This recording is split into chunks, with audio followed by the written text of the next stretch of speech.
Hey everybody, it's Maureen. I haven't posted a video in quite some time, so I just wanted to catch up with a few dolls that I have made recently and a few that I've acquired.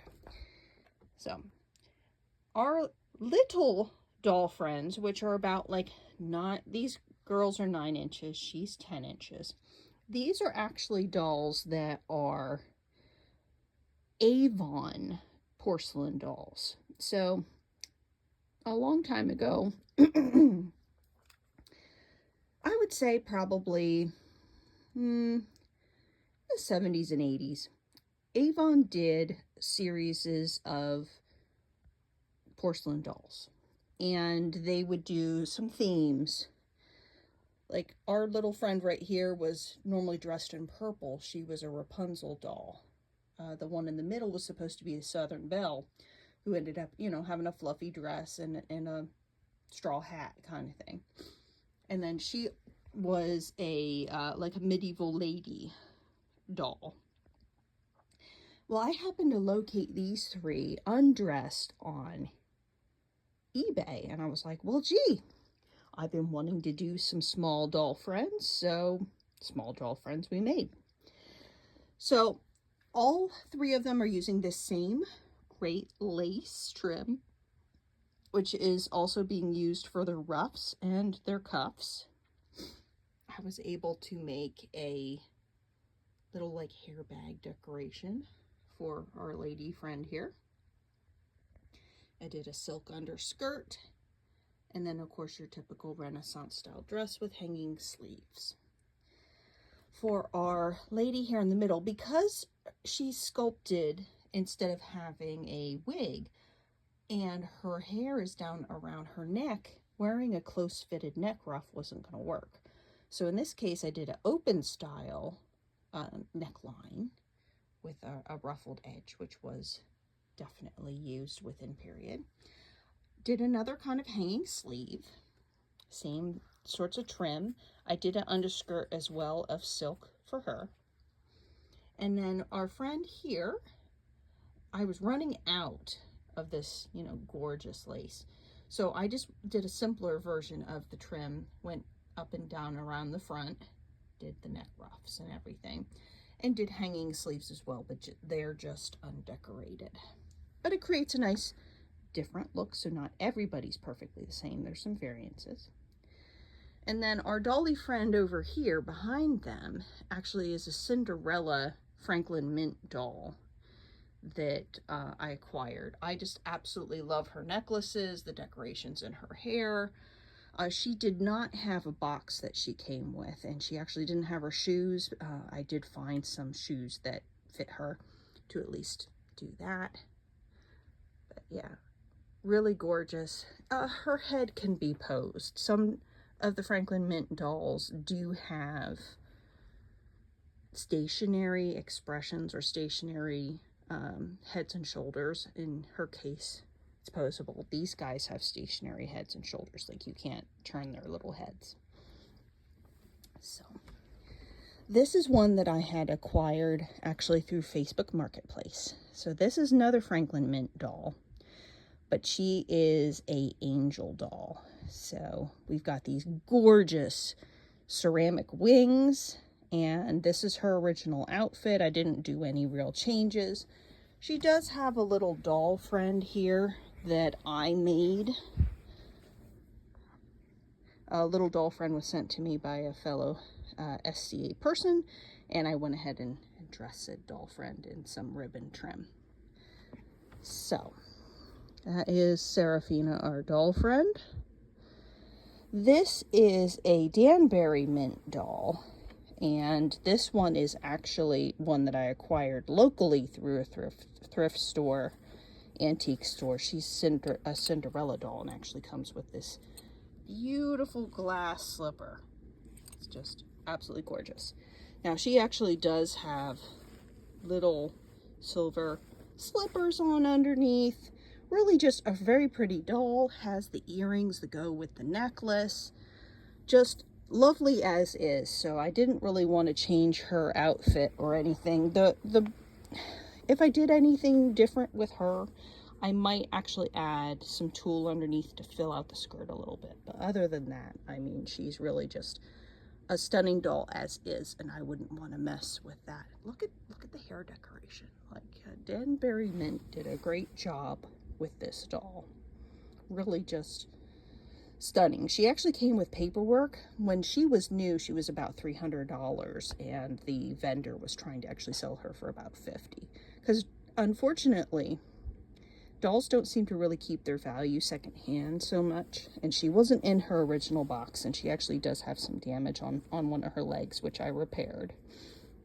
But it's still damage, and it still affects her value. So, but that is our lovely little Cinderella friend, and I think she's rather lovely all together. I can't go wrong with a princess fantasy sort of doll every once in a while, just because it's so fun. So, and then here is a doll friend that I procured from, I think she was an eBay purchase. Either eBay purchase or a local thrift shop. I can't remember right off the top of my head right now. I have her holding two little Dolly Friends that I had purchased and added some trim to. This is another Dolly Friend that I got from eBay, who is more of a Regency style doll. And last name of the artist is Zellers, I believe. And just absolutely stunning. The doll came undressed, and whoever had owned her previously made this beautiful silk pink dress. Just stunning. So, but then our other friend here is sort of dressed up more in a sort of Charles I court clothing. If you follow my Instagram, which is tudorosities.by.maureen, you'll see photos of this doll and the other small ones on there individually done. So you're not seeing them necessarily in a group setting like you're seeing now. Here's a better shot of her face. But I really like the ribbons. I think it gave it a little extra something something. I used a bit of the loopy trim that I got from Walmart to enhance the already gold lame dress that was there. It was gorgeous to start with. We just gave it a little extra zhuzh. And then I want to show you this Dolly Friend. Now this one ends up being about 24 inches tall. She was an eBay purchase where basically she had really long, beautiful, dark hair, completely undressed. I located this absolutely gorgeous brocade at a local thrift shop, and it was just stunning. Beautiful, like gold and pink. Let me see if I can zoom in here to kind of show you. It's gorgeous. And I've never really seen another bit of fabric like it as far as a brocade goes. So I knew that I wanted to use it, not necessarily for Tudor garb. It's a little bit too fancy for what I do, but I knew for a doll I could definitely pull it off. So with her sleeves, I did what they call a shot silk. So it is like a orchid color and gold silk. So you can see that in between the slashes on either sleeve. She's holding a little Dolly Friend that I procured from eBay. And then use some more of the loopy trim for the sleeves at least, and for her bodice. But then I got this gorgeous trim actually from Temu, and I've located it even on Amazon. You can find this gold lace trim. Made her a little belt with a brooch. She's got some beautiful necklaces, some broke pearl earrings, and I restyled her wig, which is acrylic. So I put everything up in a nice braided bun, added some hair decorations, and then curled the front actually using steam and wrapped the hair around some straws, pinned it, let it dry. And this is our final look with it. It really turned out beautiful. I really wanted to get that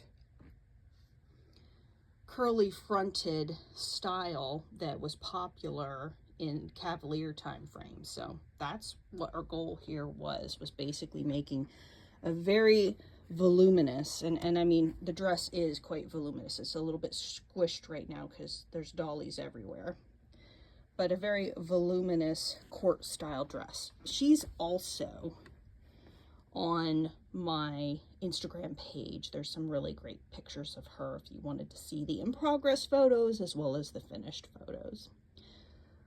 But that's just a few of the dolls that I've created as of late, and also some other ones that I've procured for my collection.